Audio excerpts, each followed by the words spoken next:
Boa noite, então. Vamos iniciar aqui a aula de hoje. Eu vou falar um pouquinho aqui sobre a organização aqui do Moodle, né, para a gente dar uma lembrada. A gente tem, nas últimas aulas, estudado as propriedades das funções deriváveis, então eu publiquei aqui um texto com alguns resultados, e a partir da definição, até chegar nos teoremas, teorema do valor médio, o desenvolvimento de Taylor, e publiquei uma lista de exercícios, né, está aqui disponível a lista 2. Né. Então, na aula de hoje, eu vou discutir alguns desses exercícios sobre o cálculo da derivada e algumas das suas aplicações. Então, aqui nesse texto, nós apresentamos alguns teoremas sobre a aplicação da derivada, como, por exemplo, o teorema do valor médio de Lagrange, né, onde, por hipótese, a gente considera uma função contínua no intervalo fechado e derivável no intervalo aberto correspondente. Então, o teorema estabelece que existe um C, que é um ponto intermediário do intervalo AB, tal que a derivada da função f calculada no ponto C é igual a f de B menos f de A sobre B menos A. Esse nome, porque este valor aqui que aparece, né, do lado direito, pode ser interpretado como o valor médio da função no intervalo AB, e aí significa que a derivada desta função calculada nesse ponto C é igual ao valor médio, e geometricamente, né, vai corresponder ao fato de que o valor médio é a inclinação da reta secante, como a gente está vendo aqui neste exemplo, né? E no ponto C igual a 3, a reta tangente será paralela à reta secante que passa pelos pontos P e Q. Também vimos a fórmula de Taylor infinitesimal, né, que expressa, então, para uma função n vezes derivável num ponto A pertencente ao intervalo I, que o desenvolvimento desta função na vizinhança do ponto A pode ser expresso através desta igualdade, onde está dito, né, que a função calculada no ponto A mais H, onde esse H é um número pequeno, né, de modo tal que A mais H pertença ao intervalo I, esse desenvolvimento é igual a f de A mais a derivada da f calculada no ponto A vezes H, mais a derivada segunda calculada no ponto A dividido por 2 vezes H ao quadrado, mais a derivada enésima da função f calculada no ponto A dividido pelo fatorial de n, vezes h na n, mais um resto r de h, onde esse resto satisfaz que o limite de h tendendo a zero de r de h dividido por h na n é igual a zero. Essa forma expressa que o resto é um zero de ordem n mais 1, né, em relação à variável h. E a fórmula acima é o chamado desenvolvimento de Taylor da função f na vizinhança do ponto A. E aí é chamado fórmula de Taylor infinitesimal porque ela é válida para valores de h numa pequena vizinhança do ponto A. Quando a gente fala em pequena, né, a gente já comentou sobre isso aqui, cada contexto vai permitir definir o que é o pequeno, né, mas a ideia é que para valores de h próximos a zero, e quanto mais próximo de zero for o h, melhor será o resultado, né, da gente fazer uma aproximação, considerando que f de a mais h poderá ser aproximadamente a soma, né, desses n primeiros termos aqui, né. Então aqui a gente vai ter uma aproximação da função no ponto a mais h, expressa pelas combinações das derivadas enésimas da função calculada do ponto A, multiplicadas pelas potências de h, e ainda tem um resto ali que, quanto maior for o n, isto é, quanto maior for a ordem, né, da derivada utilizada nessa aproximação, menor será o resto. Então, como aplicação, nós vimos que se a gente considerar uma função n vezes derivável num ponto A pertencente ao interior do intervalo I, em que a derivada iésima de A é igual a zero, onde o I varia de 1 até n menos 1, isto é, o I é maior ou igual a 1 e menor do que n, e vamos supor que a derivada enésima da função f calculada no ponto A seja diferente de zero. Então vamos imaginar assim, a derivada de ordem 1, 2 e 3, né, calculadas no ponto A vale zero, e a derivada de ordem 4 é diferente de zero. Né? Então, imaginar uma situação semelhante a essa. Se o n for par, A f possui um mínimo local estrito no ponto A, caso a derivada enésima no ponto A seja positiva, e um máximo local estrito no ponto A, caso a derivada enésima no ponto A seja negativa.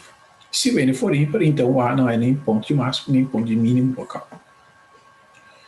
E como exemplo, nós consideramos uma situação em que a f é 2 vezes derivável no ponto A pertencente ao interior do intervalo I, em que a derivada primeira é igual a zero, né, é chamado ponto crítico ou ponto estacionário da função f, né, e a derivada segunda seja um número positivo. Né.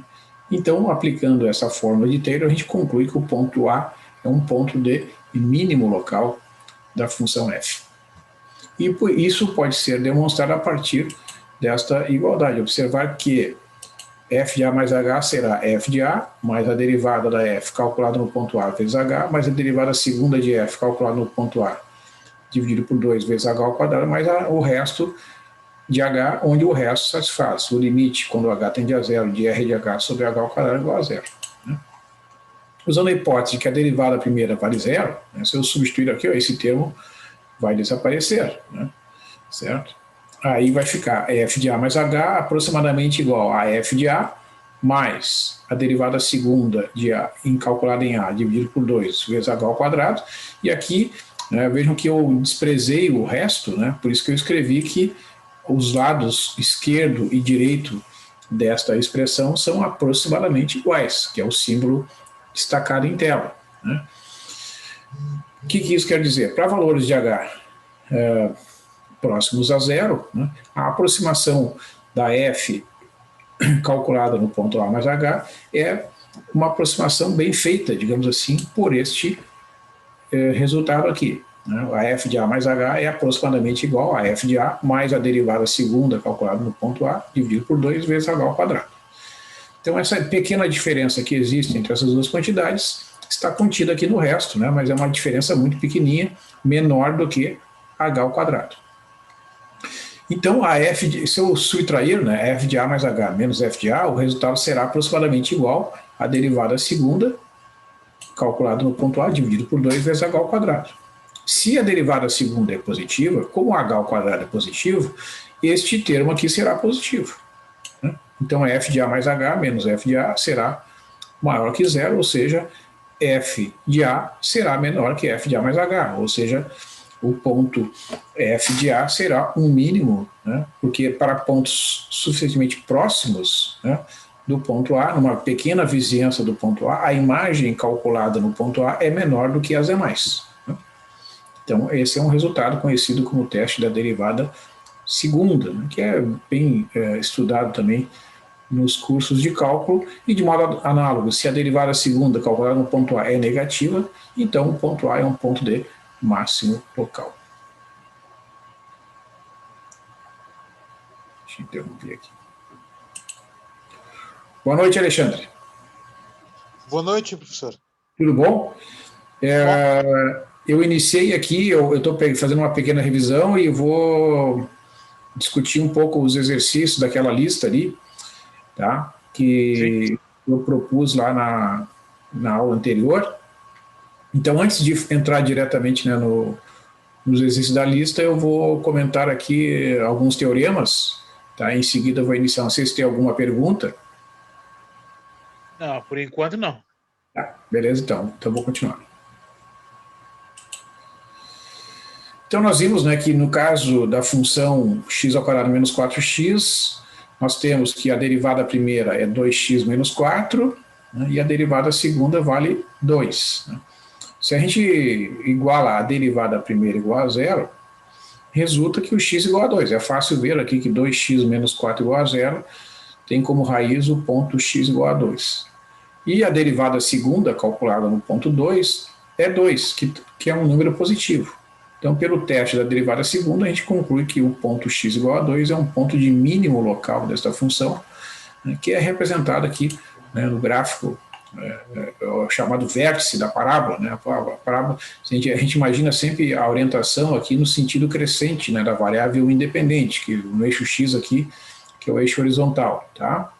Então aqui a parábola vem, né, vem diminuindo, atinge aqui, ó, no ponto x igual a 2, o ponto de mínimo, que é menos 4, né, o valor mínimo, que é menos 4, e depois sobe e vai embora, né, para mais infinito. Então, realmente, esse ponto x igual a 2 é um ponto de mínimo local, né, em qualquer, na vizinhança desse ponto, qualquer outro ponto diferente de 2 vai ter uma imagem maior do que menos 4, e vai ser também um ponto de mínimo global, né, porque pelo comportamento da parábola, esse aqui é o ponto em que a imagem realmente é a menor de todas as imagens do conjunto imagem desta função.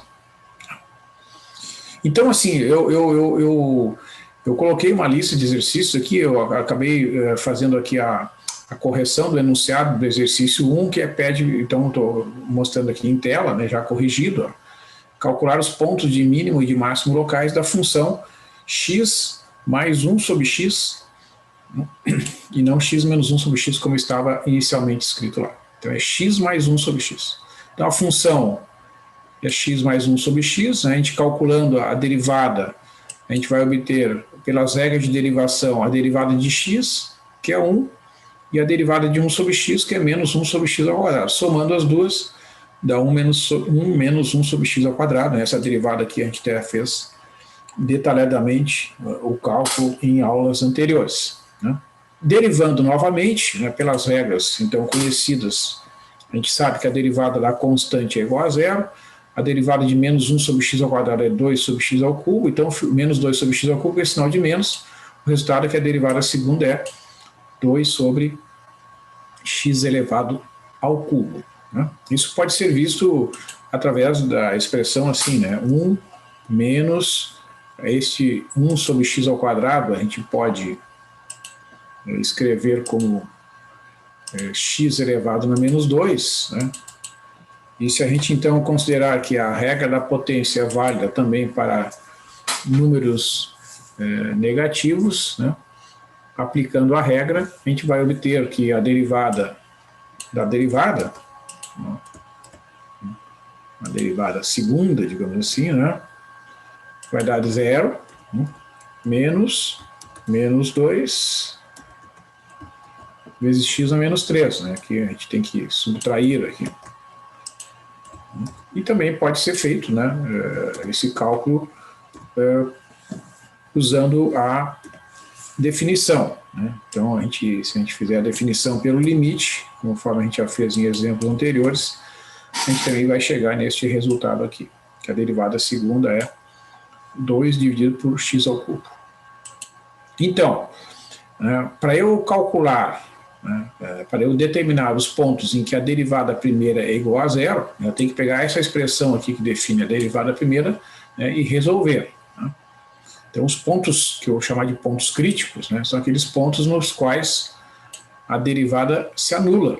Né? E no caso, então, a derivada primeira é 1 menos 1 sobre x ao quadrado igual a zero. Então, eu tenho que resolver esta equação aqui. Resolvendo essa equação, a gente vai obter x igual a mais ou menos 1. Porque esta equação igual a zero, vamos resolver aqui.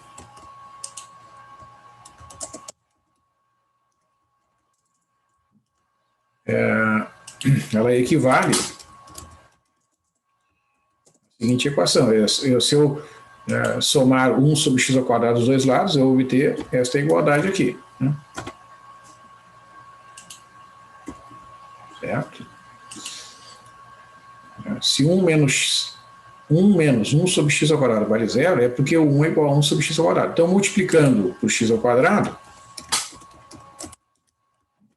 resultará que o x ao quadrado é igual a 1. É x ao quadrado do lado esquerdo ali, multiplicando, né? X ao quadrado vezes 1 dá x ao quadrado, igual a 1. Né? E essa equação de segundo grau, né? É uma equação cujas raízes são mais ou menos 1. Então, eu tenho duas raízes, dois pontos nos quais a derivada vale 1. O 1 e o menos 1. Né? Então, eu tenho que fazer o teste da segunda derivada em cada um dos pontos. Né? Ó, se o x vale 1, que é um dos pontos estacionários, a derivada segunda vai ficar 2 dividido por 1 ao cubo, que é 2, que é positivo. Né? Então, pelo teste da derivada segunda, o ponto x igual a 1 é um ponto de mínimo local da função, E a função calculada no ponto 1 é 1 mais 1 dividido por 1, que vale 2. Então, esse vai ser um mínimo local desta função, né? Porque a função, lembrando lá, é x mais 1 sobre x. Né?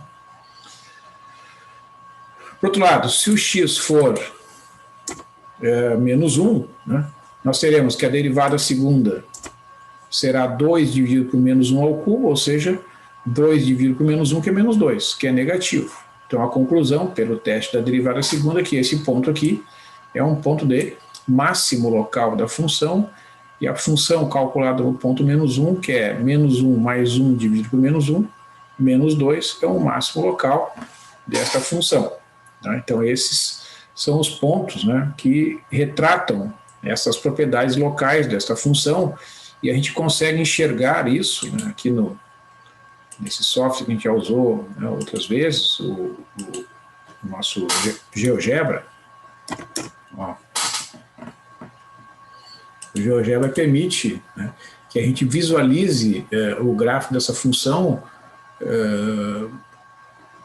de um modo bem claro, assim, né? A gente enxerga a ocorrência, né, desses pontos de máximos e mínimos locais. Tu conhece o GeoGebra, Alexandre? Já utilizou? Eu nunca cheguei a utilizar, professor. Não, mas olha, eu até te aconselho, assim, eu sugiro, né? Tu pode usar pelo navegador, como eu estou fazendo aqui, ó. Tá? Usa pelo navegador. É só escreve lá GeoGebra, aparece, né, o projeto ali. Aí tu clica ali, ele é aberto, não tem custo nenhum, né? E para escrever o gráfico, para escrever a função, é como se estivesse escrevendo à mão, quer ver? Ó? Y igual a x mais 1 sobre x. Olha só, que barbado. Barbado mesmo. Então a gente vê, ó, claramente aqui, ó, vamos chamar isso, o ponto 1, 2, né? Que é esse pontinho aqui, ó. É um ponto de mínimo local, né?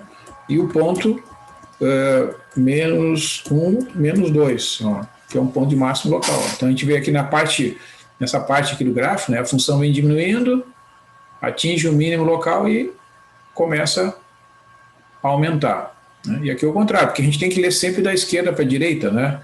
No sentido positivo dos valores de x. Ó. Então aqui, pega o ramo aqui da parte de baixo, vai aumentando, aumentando, aumentando. Né? Quando chega ali no menos 1, ó, atinge o valor máximo, que é menos 2, e começa a diminuir. Né? Então isso aqui é um máximo local, porque evidentemente não será um máximo global, porque as imagens aqui são menores do que lá de cima. Né? Então é um máximo local. E aí vem aqui para baixo. E aqui é o contrário, né? Vem lá do mais infinito, né? Atinge aqui o mínimo local no ponto x igual a 1, como o cálculo ali da derivada mostrou, e começa a aumentar e vai embora. Né? Então é bem interessante esse recurso. Ó, a gente pode copiar, quer ver? Vou exportar lá para o texto. Ó, eu copio aqui para a área de transferência. Ó, e coloca aqui, ó. Então é um recurso bem simples, a gente aprende a usar facilmente, é bem bom. Tá? Então, é uma sugestão aí, tu que tem já manifestou, né, que tem o interesse, de repente, de vir a trabalhar no ensino fundamental e médio, eu acho que vai ser uma ferramenta bem boa de trabalho, porque no futuro eu acho que cada vez mais as pessoas vão utilizar o ensino online, mesmo que não seja em tempo integral, né, mas dividindo. Eu acho que isso aí veio para ficar, viu? Sim, com certeza.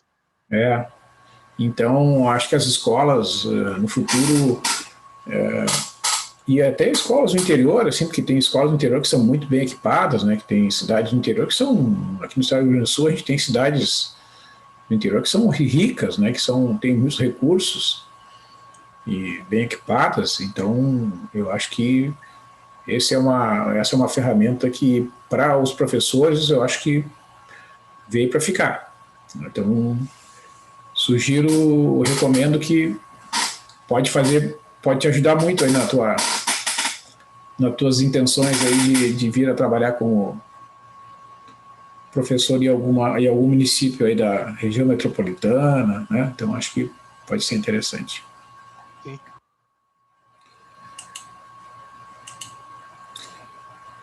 Bom, aí então tem um segundo exercício que é a aplicação do teorema do valor médio à função f de x igual a x ao cubo, né, definida neste intervalo de -1 até 1. Tá?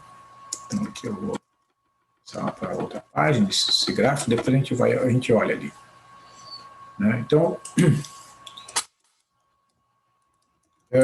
o teorema do valor médio, né, a fórmula dele, né, que nós vimos lá no texto, diz que existe algum ponto no intervalo, onde a função está definida, em que a função é igual, né, ao valor médio, né, essa é a fórmula, né, do teorema do valor médio. Tá? Então é bom a gente copiar a fórmula, porque daí a gente aplica depois, né, e vê quais são os dados que a gente tem que entrar. Né? Interessante trabalhar dessa forma. Né?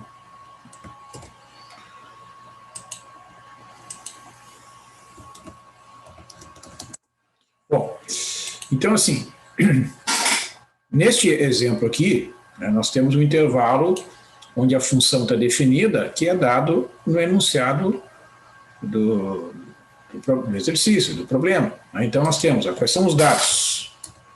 Quanto é que vale A e quanto é que vale B aqui nesse exemplo, Alexandre? O A vale -1. Vale -1. E o B? Vale 1. B vale 1. Vale 1. Beleza. Né? A função está aqui. Né? Então nós sabemos o seguinte, a gente já viu, né, lá no estudo das derivadas, que as funções da forma x na n tem a derivada igual a nx na n-1. Né? Então a derivada da função aqui do exemplo, que é x ao cubo, a gente sabe que a derivada é 3 vezes o x ao quadrado. Né? Acho que até foi tema do exercício, né, do trabalho. Sim. Né? Então, o que a gente tem que fazer? Tem que substituir nesta fórmula, né, todas essas informações. Né? Ou seja, eu vou pegar a fórmula aqui. Ó, o B vale 1 e o A vale -1. Então aqui a gente vai substituir, vai ficar 1 menos -1. Né? Vou botar a fórmula ali para deixar o desenvolvimento registrado.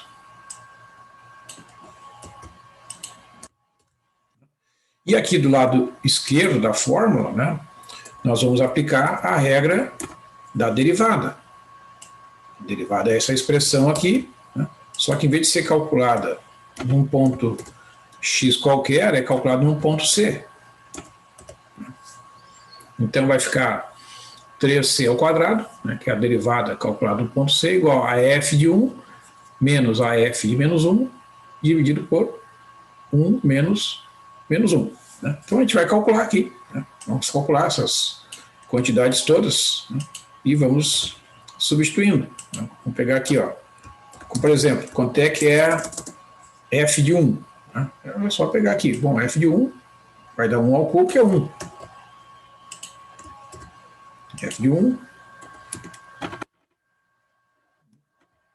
é 1 ao cubo. E a gente sabe que 1 ao cubo é 1. Né? F de -1, mesma coisa. Calculo aqui. Eu não precisa nem calculadora, porque isso aqui é uma expressão algébrica. Né? Bastante fácil a gente avaliar no -1, que é igual a menos 1. Né? Então, aqui vai ficar 1 ao cubo, que é 1, e aqui menos 1. Né? Então, vai dar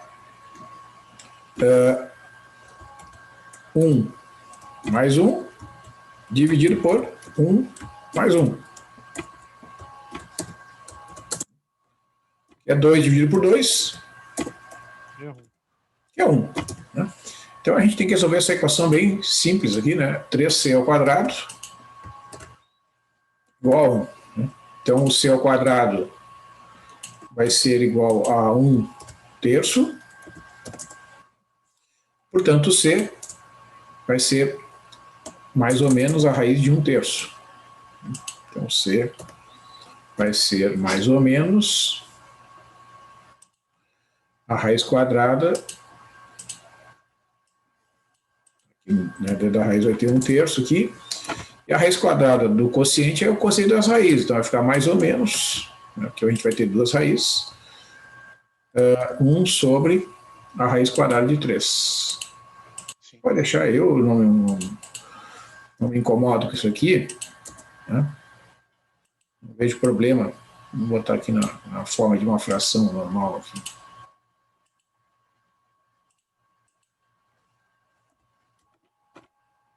Eu sei que existe essa questão aí que alguns livros, né, recomendam fazer a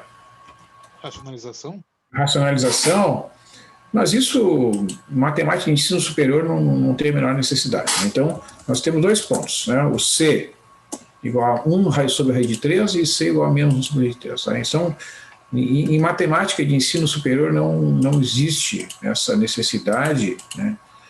Eu entendo que exista isso lá dentro do contexto do ensino fundamental, porque, de fato, né, a raiz quadrada, para a gente que está lá no ensino médio, as pessoas se familiarizarem, né, e se acostumarem com o processo de multiplicação, divisão, acho que lá faz sentido, mas aqui não tem nenhum problema. Bom, então, tem dois pontos, né?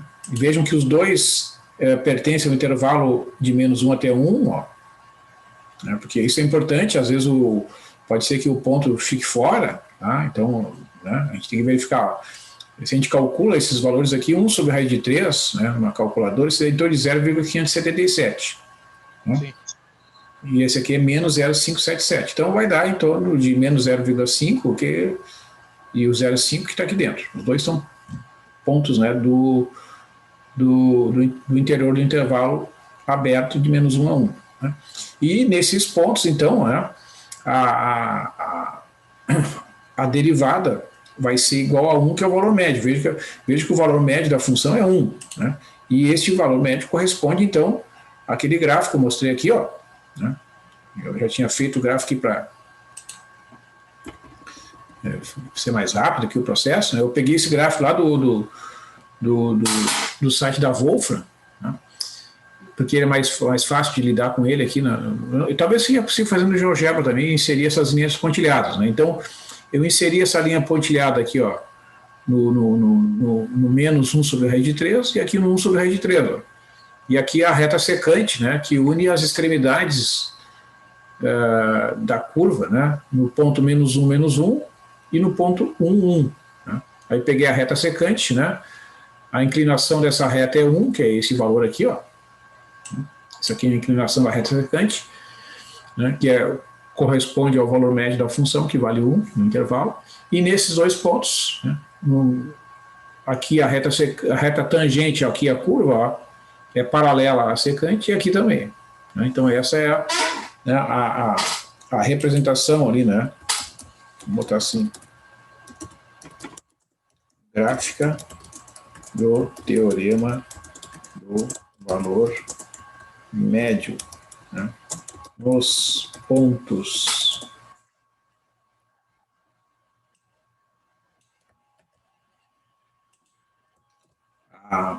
vou botar assim, nesses dois pontos, a reta tangente, que está pontilhada ali, é paralela à reta secante, que passa pelos pontos 1, 1, vou botar menos 1, o ponto 1, 1. Então, essa é a interpretação aí, a representação gráfica desse teorema. Quer ver? Vamos fazer no GeoGebra lá o gráfico e ver como é que fica. Bom, esse aqui eu já compartilhei, então eu posso apagar. Então aqui, se quiser apagar, tu vem aqui e apaga, ó. Sim. E aqui tu pode botar y igual. Qual é o problema aqui do GeoGebra? É que, pelo menos eu não conheço aqui, se dá para limitar o intervalo, ó. Então, no caso do gráfico do x ao cubo, ele vai até, sabe? Ah, sim, não. Eu não sei se dá para pegar só um pedaço do gráfico, aí eu não sei.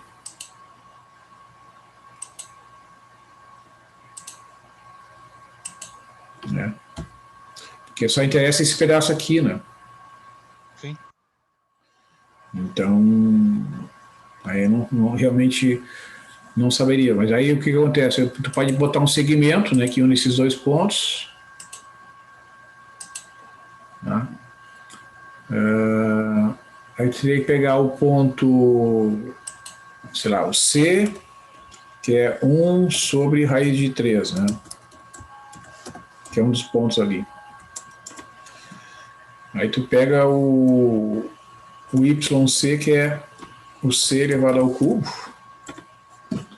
Né? Então tu tem o ponto C, que é o C minúsculo, e o YC. Ó. E o... Então se tu pegar agora aqui, ó, uma linha, ver se a gente consegue aqui. Um segmento... O problema é que daí tem que ser bom no braço aqui, né? Porque não...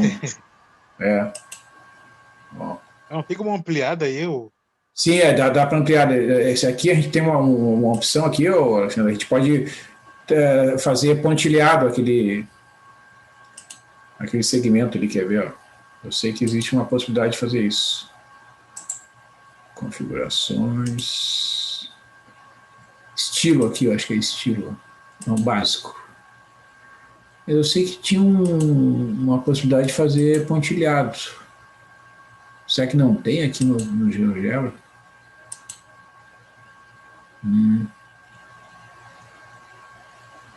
Acho que aqui não tem. Sim, aí tu pode ampliar, quer ver? Ó, tu pode... Tem aqui, ó. Não tá bem, né?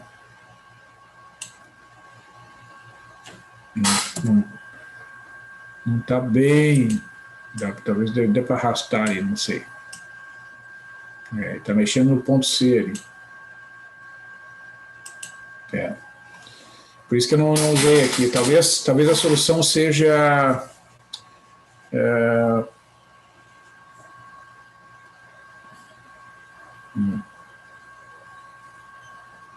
não sei. Aí teria que ver se tem como melhorar isso aqui.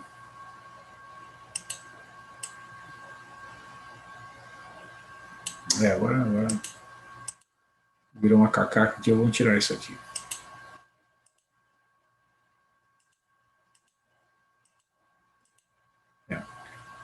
Talvez dê. Então eu preferi fazer o uso do gráfico lá do site da Wolfram, né? Porque a vantagem do site da Wolfram é que tu consegue fazer o gráfico e delimitar o intervalo, sabe?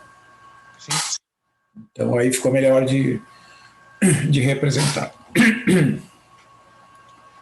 Mas beleza, já, né, dá para dar uma ideia da aplicação do teorema do valor médio e a representação gráfica.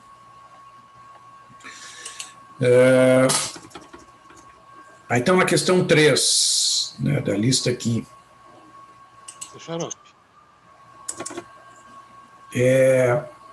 pede para resolver efetuar o desenvolvimento de Taylor, né, da função seno É na vizinhança do ponto 0 até a ordem 3. Então, aqui a gente tem que fazer o seguinte, né? A gente tem que pegar esse desenvolvimento aqui, ó, que foi apresentado de modo genérico aqui no texto, e vou pegar esse desenvolvimento aqui, ver se vai.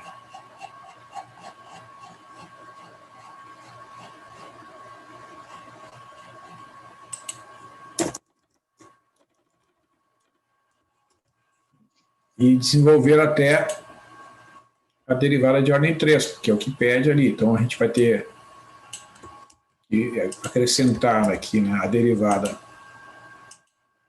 de ordem 3, dividido pelo fatorial de 3, vezes o h ao cubo. Né?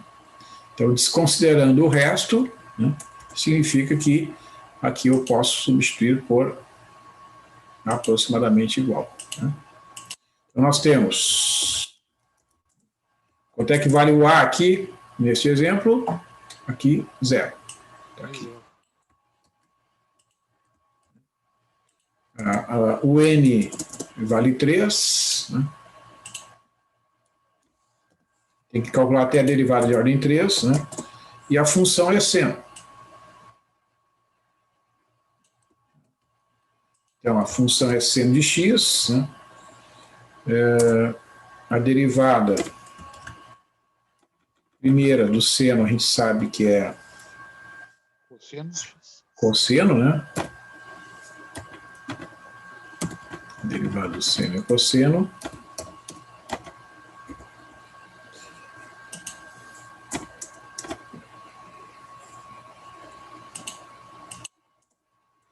A derivada segunda vai ser menos seno, então vou copiar aqui que é mais fácil.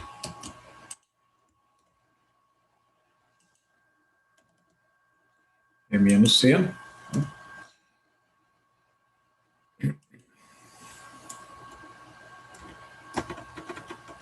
O editor interpreta que o x é um sobrescrito ali.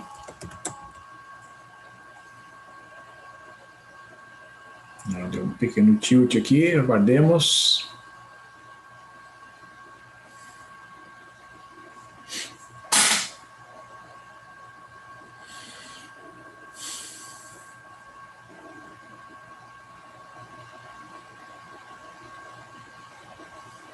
Só uma pergunta, professor. Terça-feira teve aula? Porque eu não consegui entrar de maneira nenhuma, né? Sim, eu fiz várias tentativas, viu, Alexandre? Eu conectei, eram 7h32, mais ou menos. Não, 7h15, né? 7h17. Aí fiquei uns minutos ali, não apareceu ninguém. Aí o que eu fiz? Eu deixei no modo silencioso, sem a câmera, né? E fiquei esperando, fiquei aqui na frente do computador. Aí, como ninguém conectou, ali pelas 7h35, eu desisti. Ah, tu não conseguiu a conexão? Não, porque eu cheguei a entrar, mas daí mostrava que só tinha eu ali. Só tinha um participante. Então deve ter sido isso, deve ter sido em algum instante que eu também. O que eu fiz? Bom, para não ficar com a conexão ali, né, com ninguém, eu acho que umas 2 vezes eu saí, depois entrei, e também acho que foi nessa hora que tu entrou, eu saí e vice-versa, sabe? Sim. Aí eu pensei, o pessoal deve ter tido algum problema, não é? Não sei, ninguém. E eu não dei conta, podia ter mandado um aviso, né? Depois que eu me dei conta, podia ter avisado que eu estava na sala, como eu fiz hoje, né? Sim. Aí hoje eu avisei, tô na sala. Aí fiquei esperando um pouquinho, mas terça-feira não me dei conta de fazer isso. Eu tentei até, acho que umas 7h26, 27, ué.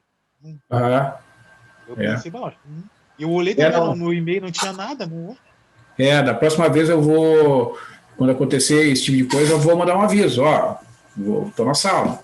Né? Sim. Porque daí, pelas tantas, dá uma intersecção, né? Sim. Então, quando a gente pede aqui o desenvolvimento de Taylor de uma função, né, até uma certa ordem, significa que aquela deve ser a última derivada, né, que deve ser calculada. Então, até a ordem 3 tem que calcular derivada primeira, derivada segunda, derivada terceira. No caso das funções trigonométricas com seno e cosseno, né, as derivadas sucessivas geralmente são elas mesmas, elas vão se alternando ali, né? Então, a gente calcula, né, essas funções no ponto A, né? Então, por exemplo, o ponto A vale 0, então eu vou ter que calcular f de 0. Botou o f aqui. F de 0, né, que vai dar o seno calculado no ponto 0. Né? O seno de 0 a gente sabe que é 0. Então, a gente já sabe aqui o primeiro valor. Depois vai calcular a derivada no ponto 0. Então, a derivada primeira, substitui o x por 0, fica cosseno de 0, que é 1. Né? Depois, derivada segunda, mesma coisa, vai calcular. Ali, que coisa séria esse editor.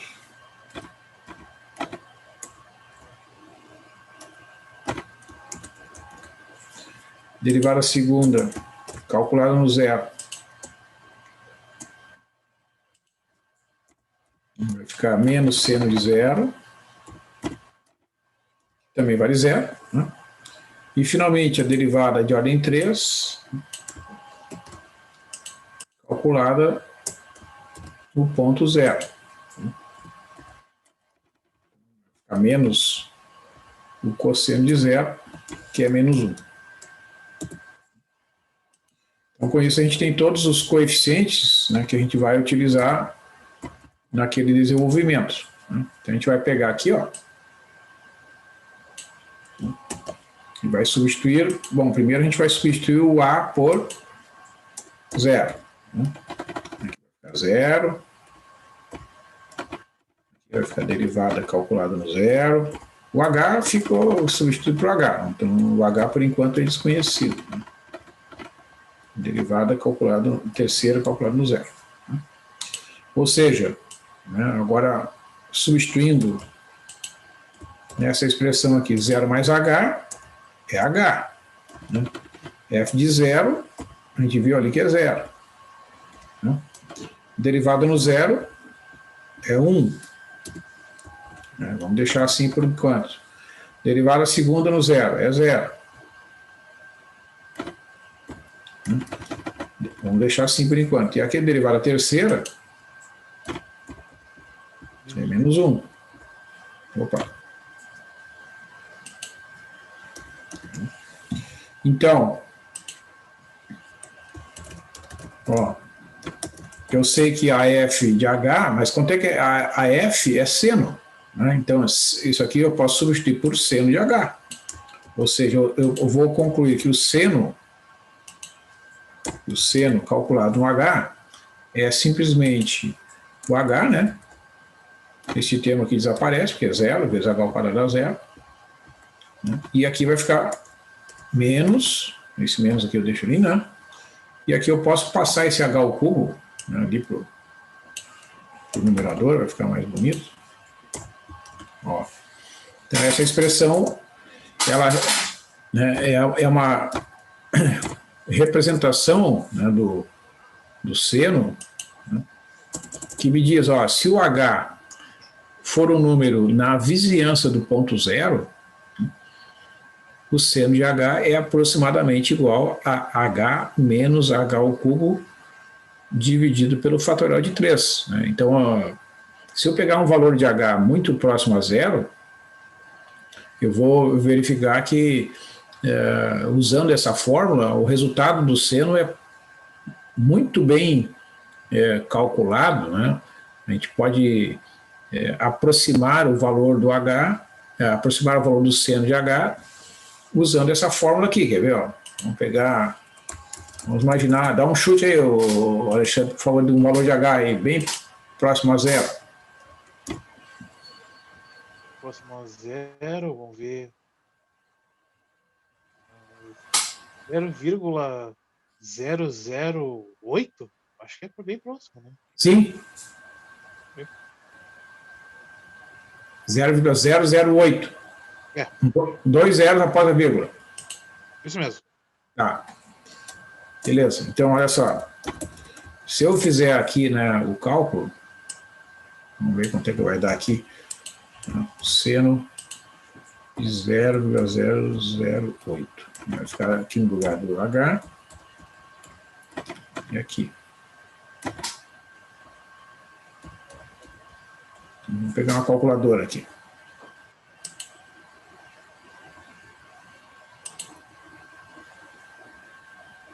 Ó.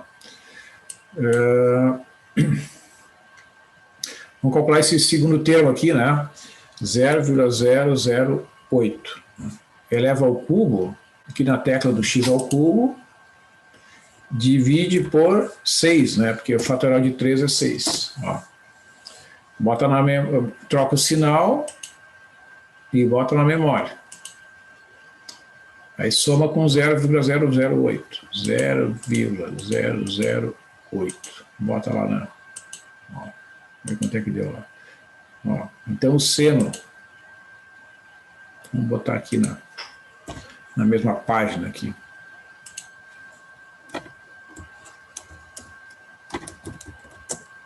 Quanto é que deu ali?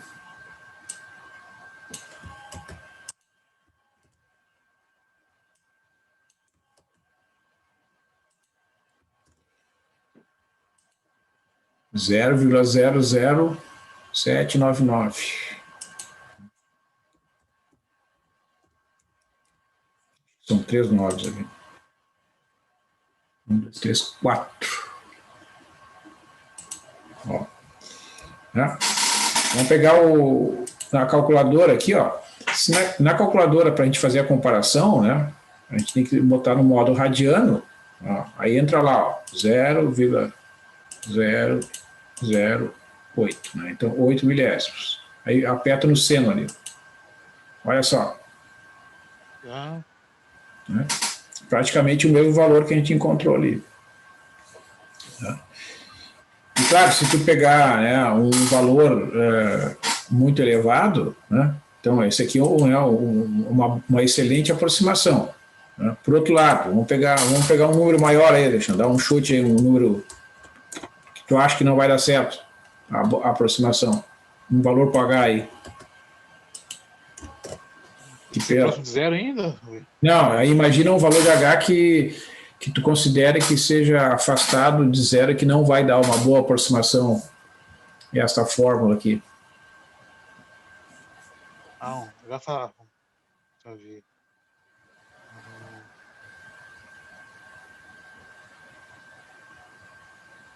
Sei lá, 1,718? 1,718. Vamos ver.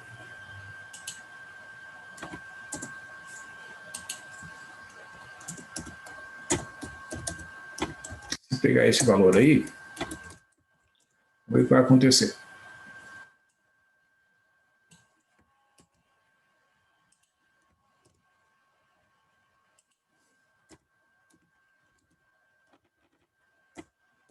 Aqui vai ficar 1,718 e aqui 1,718 ao cubo. Vamos ver quanto é que vai dar aqui. Aqui tem que zerar a memória.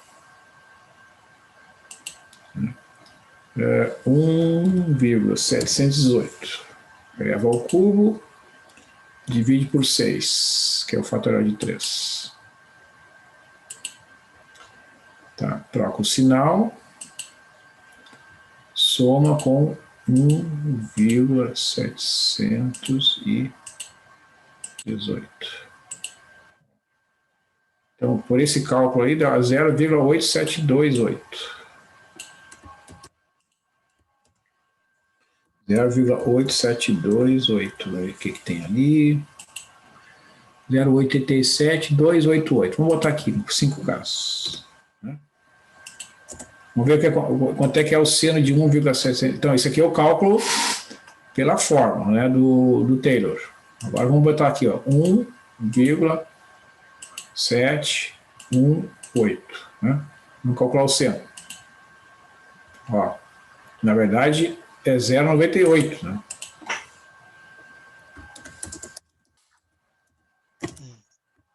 seno. Então, esse valor aí já dá um erro bem grande, já, comparado com... aqui dá 0,98919, né, se a gente arredondar ali. 98919. Né? Então, comparado com o exemplo anterior, aqui dá um erro de mais de 1/10, né? Sim. Então, para este valor de H, né, ou seja, o que esse exemplo está mostrando é o seguinte: quanto maior for o H, pior vai ser o resultado. Né? Então, à medida que o H aumenta, né, o erro vai aumentando. Então, à medida que aumentarmos o valor de H, o erro da aproximação de Taylor também.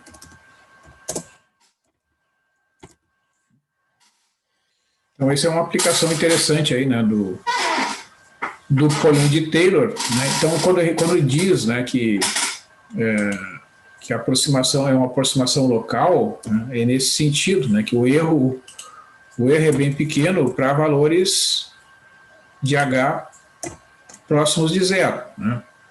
E essa ideia, né, esse conceito de valor próximo a zero, né, depende muito do comportamento da função. Né? Como o seno oscila ali na vizinhança do zero, né, e tem derivada igual a 1, né, na vizinhança do zero, tem uma pequena vizinhança do zero ali, que é em torno de 0 até π sobre 10, que o pessoal considera que de 0 até π sobre 10, ou seja, de 0 até 0,3 aproximadamente, né, em problemas básicos de física e de matemática, se considera uma boa aproximação. Depois, né, ela vai se perdendo.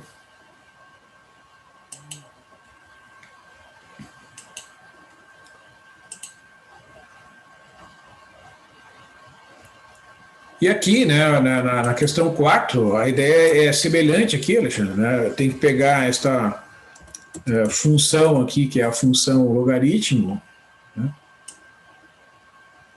Que é conhecida, né, lá do cálculo, as suas regras de derivação. Por exemplo, a derivada primeira, né, do logaritmo de x é 1 sobre x. Então, a derivada de logaritmo de 1 mais x, pela regra da cadeia, vai ficar 1, né, dividido por 1 mais x.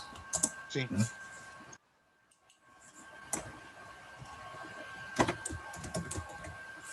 Essa é a derivada primeira. Aí tem que calcular, como tem que calcular até a derivada de ordem 3, né, tu vai ter que usar a regra da cadeia aqui, talvez seja melhor escrever como uma potência, né? Então vai ficar 1 mais x, 1 mais x elevado na menos 1, né? E aí então a derivada pela regra da potência e regra da cadeia, né, utilizadas simultaneamente, tu consegue, vai ficar, esse menos 1 vem aqui para frente, né, e o expoente diminui. Então é a mesma coisa que menos 1 sobre 1 mais x ao quadrado, né.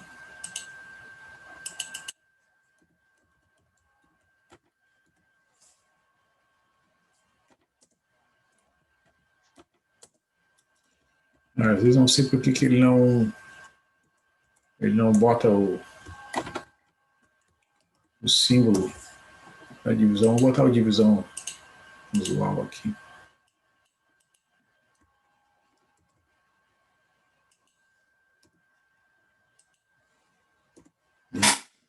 E derivando de novo, né, pela regra da cadeia, ó, esse menos 2 vai lá para frente, né? Menos 2 vezes menos 1 vai dar 2, né? E o expoente vai diminuir. Então aqui na forma de expoente vai ficar menos 3, né? É a mesma coisa que o 2 dividido por esse fator aqui, né? Elevado ao cubo. E essa aqui é a derivada segunda, né? E a derivada terceira, finalmente, se tu deriva de novo pela regra da potência, né? Esse menos 3 passa aqui para frente, vai ficar menos 6. Né? E aqui vai ficar menos 4. Né? Até pode escrever como menos 6... Menos 6... Vou botar aqui o símbolo da divisão. O numerador vai ficar o 6, aqui um sinal de menos aqui na frente. E no denominador, a potência é 1 mais x elevado a 4.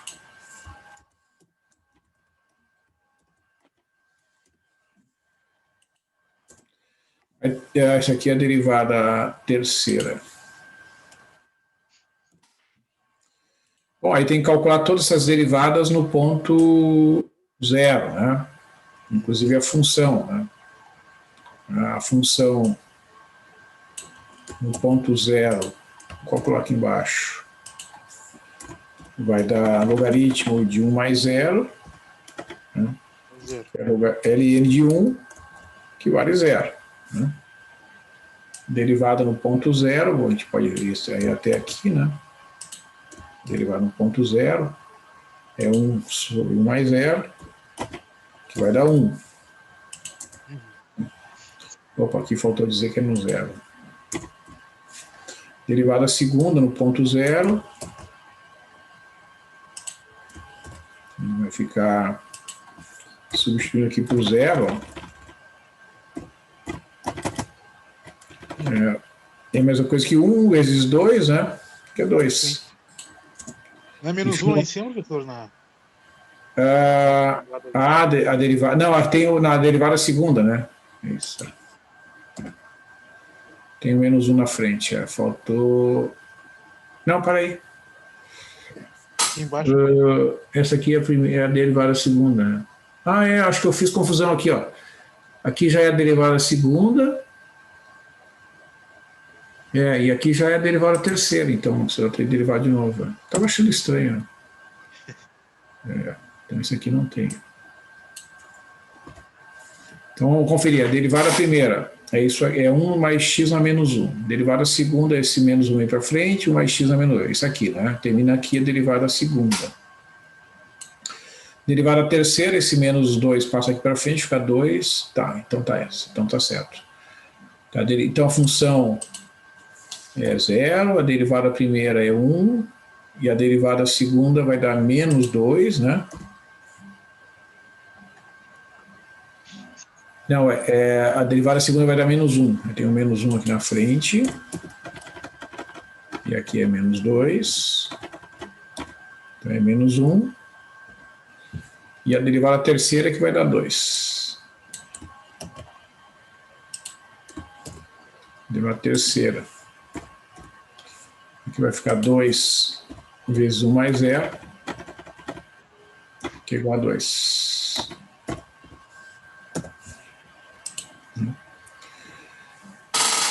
Aí tem que copiar, né? Bom, tem que usar o fato que o A vale 0. E então tem que pegar esse desenvolvimento aqui, ó.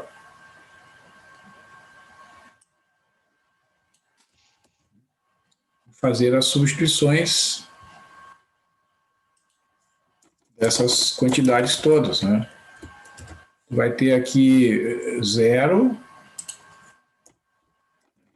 0, 0,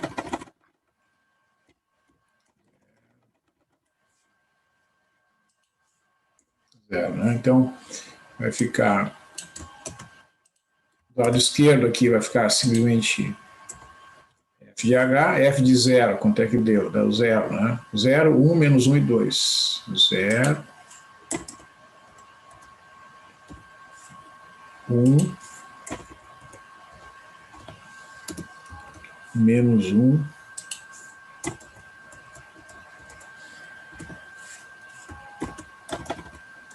e 2. Então, aí é só reescrever essa expressão, né? Então, eu tenho aqui do lado esquerdo, no lugar do h, vai ficar, da f de h vai ficar logaritmo de 1 mais h, né? Que a função é f de 1 mais x, né? Esse zero desaparece, aqui vai ficar simplesmente h, aqui vai ficar um sinal de menos, aqui vai dar, esse h ao quadrado eu posso passar aqui para o numerador, né? O fatorial de 2 é 2, né? E aqui vai ficar 2h ao cubo dividido por 6. Eu posso até simplificar, né? Isso aqui vai ficar h ao cubo, 6 dividido por 2 é 3. Né? Sim. Então essa é uma expressão que permite também, ó, se o h, né, se o h for um número bem próximo a zero, né, certo? Se o h for um número próximo de zero, né, eu posso dizer que isso aqui é uma boa forma de calcular o logaritmo de 1 mais h. Então, da mesma forma que o seno ali, a gente pode testar, né? E a gente vai observar que se pegar o valor de h bem próximo a zero, vai dar uma excelente aproximação do logaritmo. Se pegar um valor muito elevado, já não vai funcionar bem. Se tivesse mais, se fosse de ordem 6, 7, essa aproximação ia ser mais... Sim, exatamente. Se tu pegar e incluir mais derivadas, né? Tu vai aumentando a ordem, tu vai tendo aproximações para números cada vez maiores, exatamente. Essa é a ideia. Se tu pegar, vamos pegar aquele mesmo desenvolvimento do seno ali, né, que a gente fez até a ordem 3. Tu viu ali que para aquele 1,718 já não deu um bom resultado. Sim. Se tu incluir, sei lá, até a ordem 7, 8, é bem possível que já naquele 1,718 o resultado seja bem melhor. É o que vai acontecer. Essa é a ideia. É isso aí. Quanto maior a ordem, né, maior é o intervalo em que a aproximação é boa. Sim. Na verdade, esse é um dos grandes obstáculos que tem, né, no cálculo dessas funções. Por isso que tem que fazer com calculadora, computador, né, porque ele calcula tudo muito rápido. Né? Sim.